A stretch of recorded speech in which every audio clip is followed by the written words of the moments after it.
My good people all over the world, I thank you so much. I am back again. Good morning, good afternoon, good evening, depending on your time zone. Yeah, like you all know, if you can remember, we have two issues that we are dealing on. One is the moral decadence in our society, and the second one is in a question like, which is, can Nigeria be fixed? Yeah. Today, I am still going to deal on that question of, can Nigeria be fixed? You see, looking at what is or what has been going on in the social media, the battle, the verbal war that have been going on in the social media, looking at it from all angles, I know that a lot of people may not really understand what is going on. Like somebody will say that the people that are doing this thing are being paid by some politicians to cause division, a kind of divide and rule system, to cause division in order to, give them an age or an opportunity to sail through in the next election. I said no. I didn't say no because it is not possible, or that somebody have not paid somebody, or that somebody did not receive some money from somebody. That was not why I said no. Why I said no is that you don't understand. Even if somebody paid somebody to do something, to do stuff like that, but I tell you that what is happening now in Nigeria is spiritual. I repeat, is spiritual, it's not physical.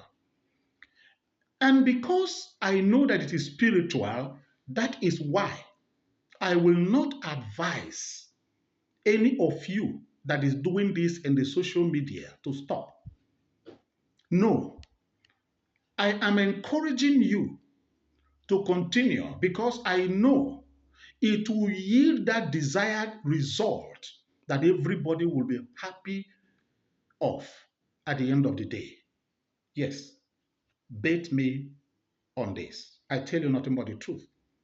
You see, I do not come to tell you I receive a message from so and so and so. No.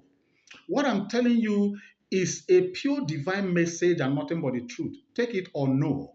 Every eye will see it at the end of the day. Now, let me give you one point. Each time I come out here, I bring a point. I don't like making it to be too cumbersome. No, I don't like encumbering it. But let me give you just one point. What is that one point? I want to ask this question, more especially to Yorubas. I want to ask this question. What happened to Colonel Daniel Adekunle? What happened to him? A vibrant, a star, gifted, so wonderful, even though he partook in the Civil War.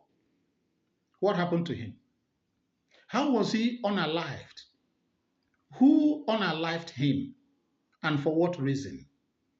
He was a gallant soldier in the Nigerian army.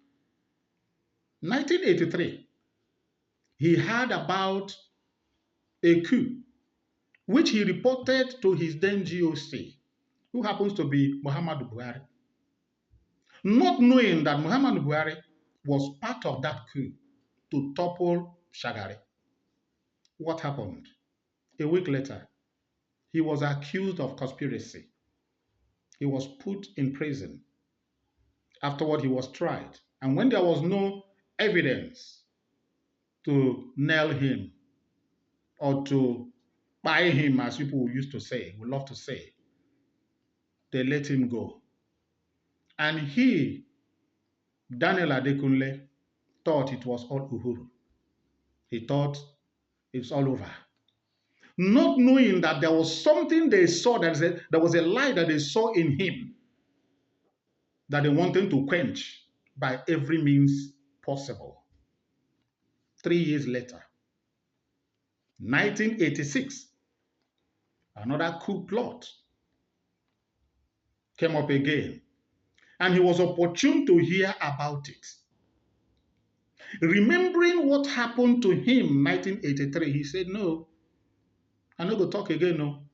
I'm not going to say anything. He shut his mouth. The coup took place. And at the end of the day, what happened? When they now discovered that he was aware of that coup and did not say anything, he was accused of conspiracy again. He was taken to court, charged, and was sentenced.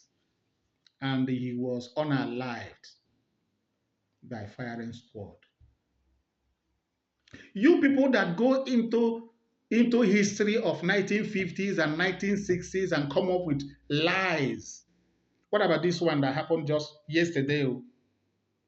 I said yesterday. Probably some of you that are making noise in social media were not born that time anyway, probably. Just yesterday, 1986. That was when it happened. That was when that young man was unalived by firing squad. What did he do? What was his offense?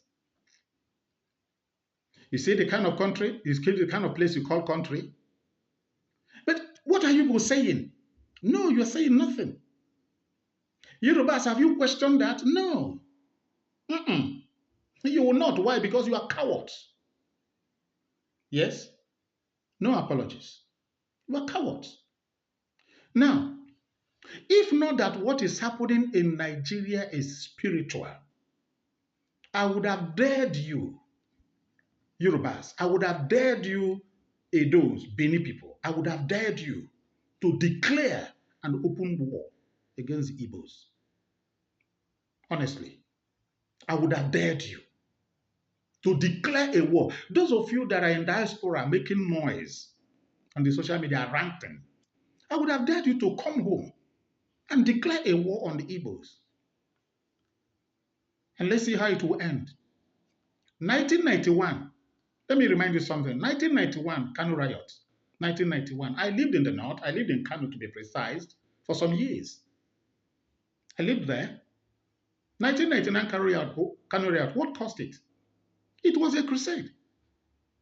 Was it the Igbos that organized the crusade? No. Who was the organizer of the crusade?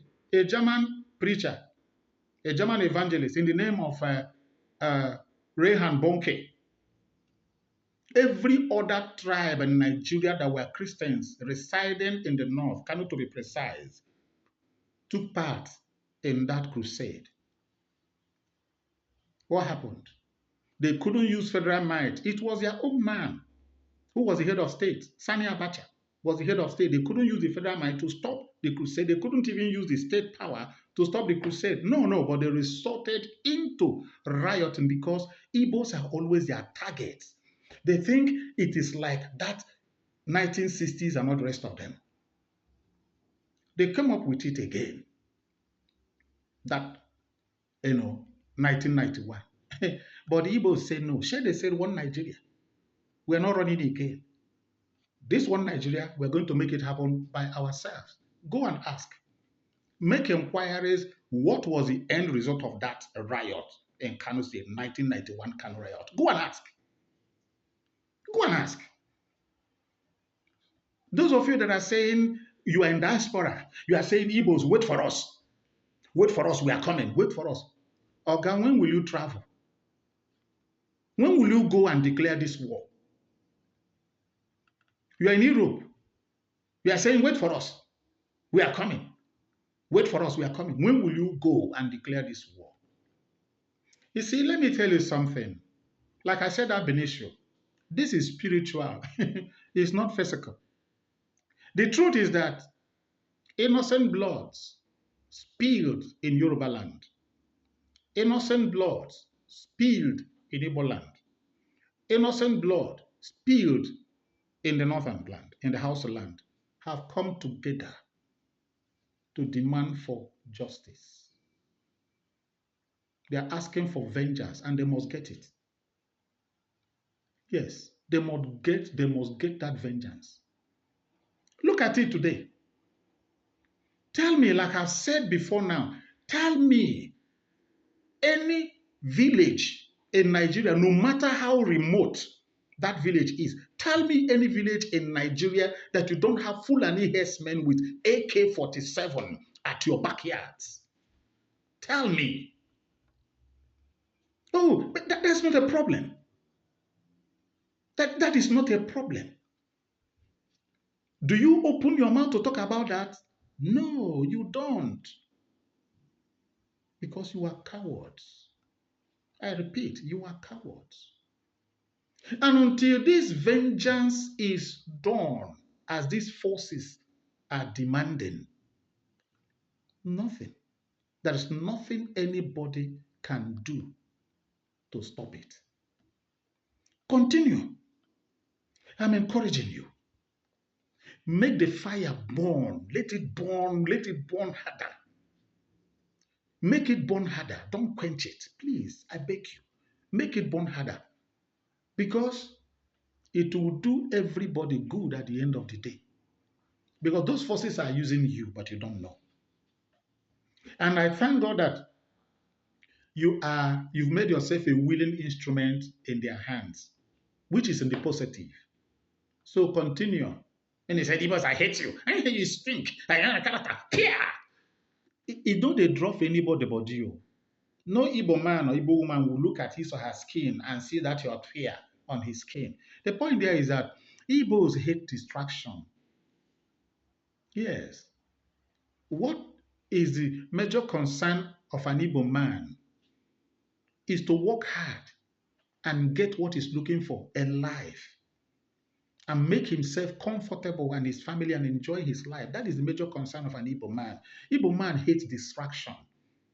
But there's to an extent you will push an Igbo man. When an Igbo man say to you, Nna, ozugo, ihe ezugo, or genekwano, ihe ezugo. And when Igbo man said that to you, brother, then you will know that there's a problem. And at that point, you can't handle it anymore. Yes.